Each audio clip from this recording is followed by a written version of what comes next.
All right. Gaza War, day 145.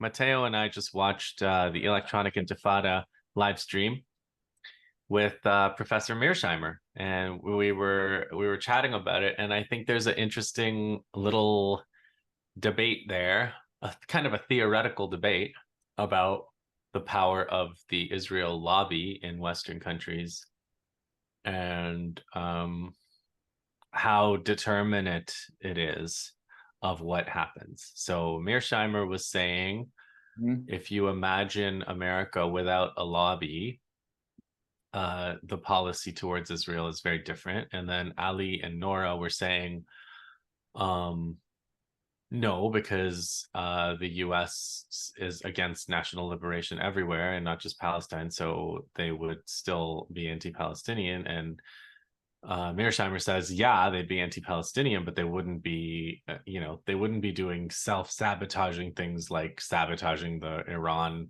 thing, or certain things that are so counterproductive. So he ultimately argues that Israel is a liability from a U.S. interest point of view, but they do these things because of the power of the lobby. Yeah. So Well, I think, it is the thing is that this over emphasis on the fact that the lobby operates divorced from the interest that you rightly say, you mentioned when Ali and Nora was talking about, from the interest of the US. It's like there wouldn't be any lobby in the first place if there was no interest to uphold such project. I yeah, mean, like here's a counterfactual yeah, that people think of. Like China has plenty of money. They could spread money around and give it to politicians right. and get the politicians to do all kinds of things for China. But that's absurd. That would never happen, right? That Russia too. Like Russia can't. So why the explaining why the lobby is successful is a question. But the way I understand it, Matteo, is I kind of think there's interests, which Yeah, is down here, yeah, and then there's like identity and like who yeah, you are and who you think of as like you know, and that's where things like racial supremacy come in.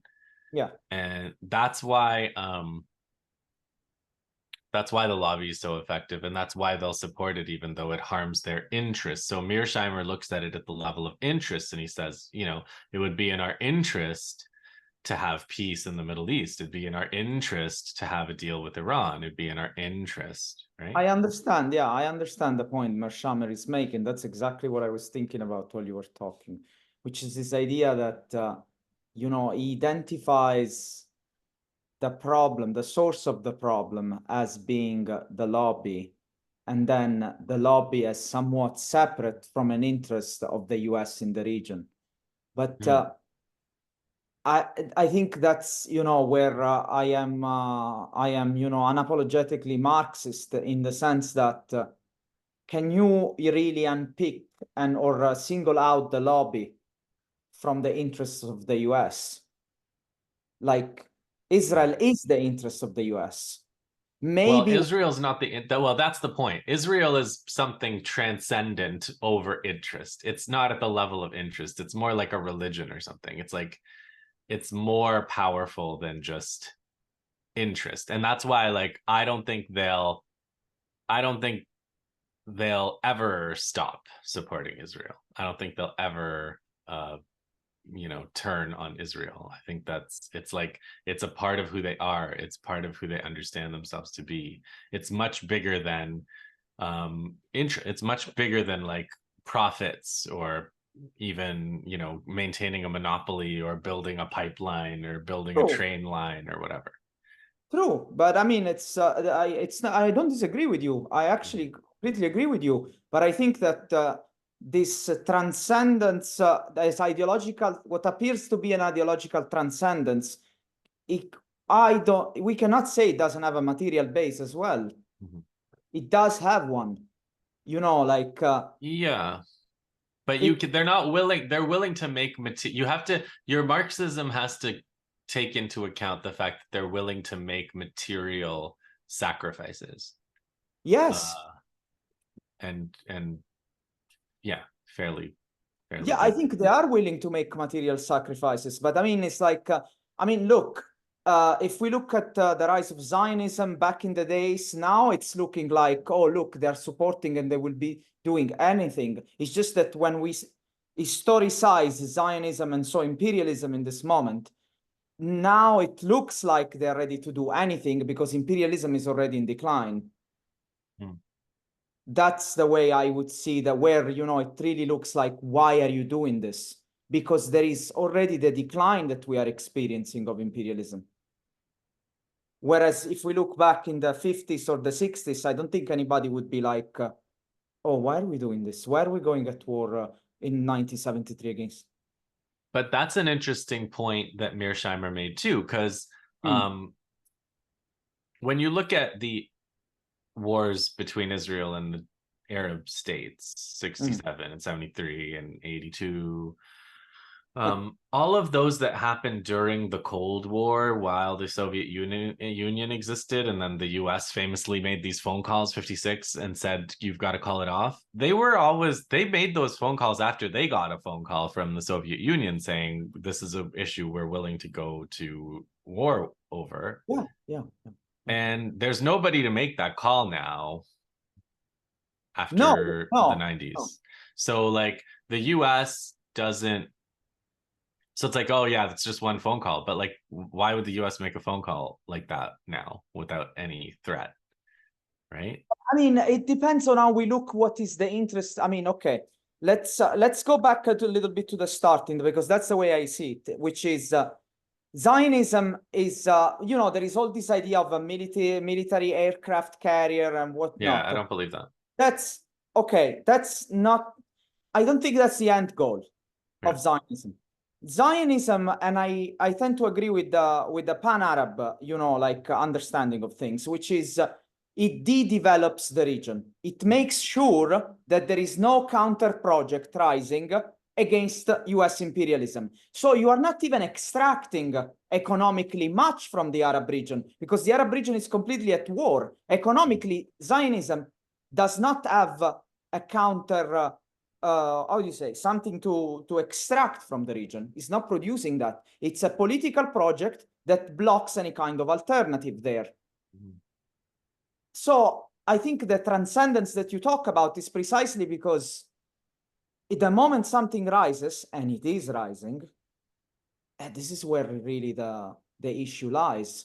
And I don't think Meirsheimer is, you know, I don't think Meirsheimer understands what the axis of resistance is either.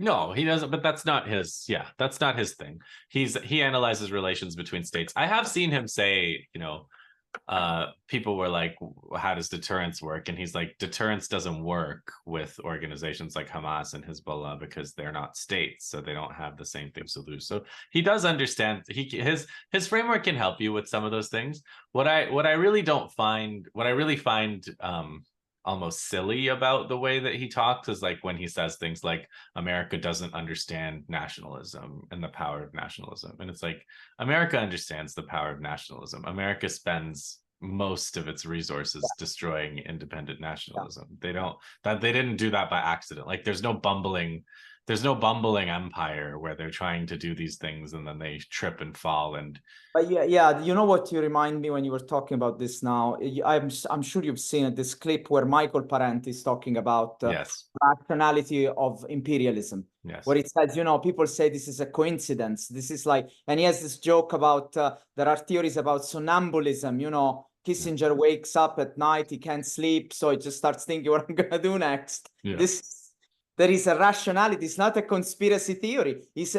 I like when he says, you know, farmers get together and it's rational for them to do so when they need to protect their own land. Okay. So why do we think that the ruling classes are not going to do the same? Why is that a conspiracy theory? Yeah. So, I mean, yeah, absolutely. Do you think they met in a room? Of course they met in a room. Where else would they meet? Yeah, that's a great thing. But Marxism Like the idea of a structural reasons, like it built into the way the economy and the nation state system Yeah. work. That concretely does take place through different factions and different groups, and actually ultimately individuals who make these Oh, decisions. absolutely. So Collectively organized. Yeah. like the lobby and the people who love the lobby um are like a really powerful faction, and they're hegemonic in the West. They're like, nobody in the ruling class dares challenge Mm-hmm. that view. Mm-hmm. So it is that's also a thing that I think Meirsheimer is right about. The thing about having a structural analysis, it's like having a structural analysis doesn't mean things just happen because of the structure. There's still like a structural analysis means understanding the structure of incentives, rewards, punishments, um, you know, opposition, what's likely to happen to you if you do this or that, if an individual makes this or that decision. I mean, I am not entirely against the use of the word, the word in Zionist lobby. It's just that there is the danger there that you are grouping ruling class interests only around the idea of Zionism, and somehow you take out, so basically becomes very ideological. Why are we going after Israel? Whereas definitely this is a cross, how do you say, a cross ruling class project. Whereas, you have the people in the oil industry, people in the weapons industry, people who, but this is just economically. But then there is that with that transcendence that you're talking about, that destiny, Mm-hmm. so it's, I think the lobby identifies all this very diverse group under one umbrella, which I think it's useful in some cases, but in others, coming from somebody like Meirsheimer, just because Meirsheimer is saying that, you would have been saying that, I would have been fine. Yeah, but like, well, and I appreciate that, Mateo. Thank you. But like, all I'm saying is the lobby. I think he's right that the lobby. I mean, it's impossible to imagine. It's especially now when there's not a war going on in Gaza, when they're not murdering people in Gaza, which they've been doing for the past 20 years on a semi-regular basis. But when they're in between, it's easy to think maybe, the lobby isn't that important. But like in these moments, it's obvious the lobby is important. Like we talked in Tanky Therapy, you talked about that singer, that rapper, like the rapper who made that poem. He said he didn't like killing children, and then the lobby mobilized. That's a lobby act. That's an operation that was for the lobby. They have a whole procedure for these things, right? Yeah, yeah, And a complaints procedure and an infrastructure and donors and staffers, and like yeah, that's the lobby, that's the lobby. And that lobby has a really particularly important role to play at a time like this when public opinion is so against genocide, yeah, to make sure that nobody dares say anything, yeah, and if they do, that there's severe consequences. yeah. And that's, like we're all feeling these effects all the time, so it's impossible to say that the lobby doesn't matter, you know. I mean, the thing is that it can become a sort of also of a like, I understand the way you are using it, but that's why I'm saying that I trust the way you're using it, because you are aware in a way of the contradictions that this lobby also engulfs, it brings together. Whereas you know, think about it in a way like when, you know, you take the Gulf countries and you're saying, there is this article, I don't know if you saw the Ebb magazine issue by Louis Allday, where Max Eyal has an article and he really goes after the idea of the lobby. And why does he do that? Because he thinks that sometimes it can be a cheap lie, sort of used by, for example, Gulf ruling classes to say, to cover the fact that they are integrated into the US defense financial system. And, you know, it says the lobby has made us do this, you know? So basically, Yeah. yeah. Anyway. Yeah, no, you know, if you're naive about imperialism, or if you're an imperialist, to be able to say, you know, the imperialists would be more benevolent if it wasn't for this lobby. I mean, Exactly. yeah. Yes. I don't think that. But the problem with that whole thing is, like, any of these analyses which are like, this is what would happen if there was no lobby.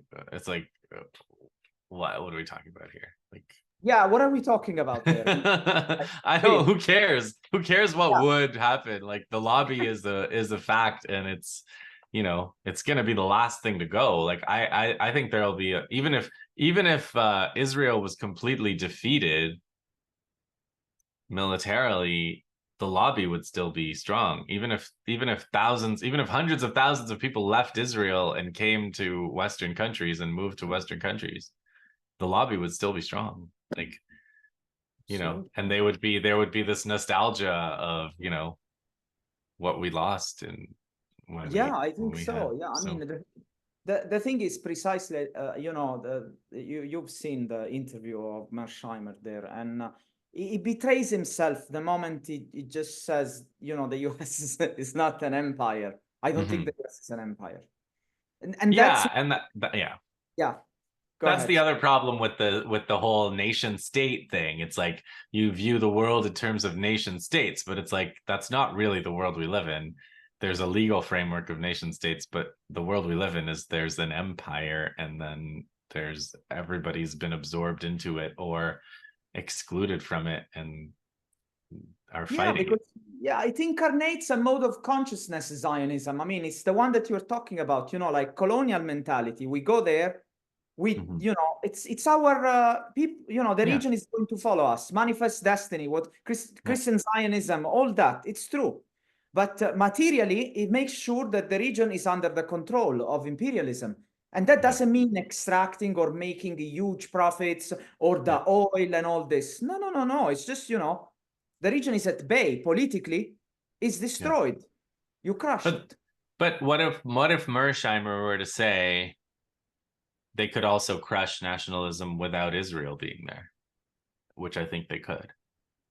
I think they could, but wouldn't that be... But at what cost? Yeah, all right. Okay. I guess we could leave it there. That was a quick reaction.